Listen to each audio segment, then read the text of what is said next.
స్నేహితులందరికీ నమస్కారం. నేను మీ వినాయకుని. మన ధర్మశాస్త్రం స్త్రీ ఎలా ఉండాలో అనే కాదు, పురుషుడు కూడా ఎలా ఉండాలో చెప్పింది.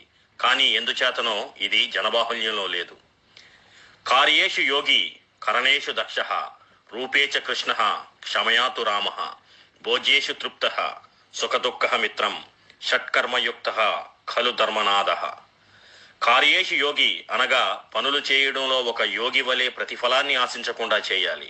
కరణేషు దక్ష కుటుంబాన్ని నడపడంలో, కార్యాలను నిర్వహించడంలో నేర్పుతో సంయమనంతో వ్యవహరించాలి, సమర్థుడై ఉండాలి.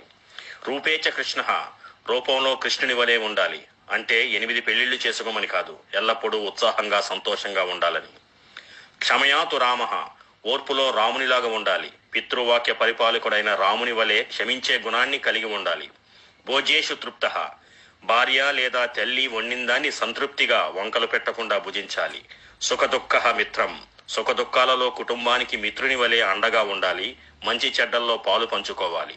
ఈ షట్కర్మలు అనగా ఈ 6 పనులు సక్రమంగా చేసే పురుషుడు ఉత్తమ పురుషునిగా, ధర్మనాథుడిగా కొనియాడబడతాడు. నమస్కారం.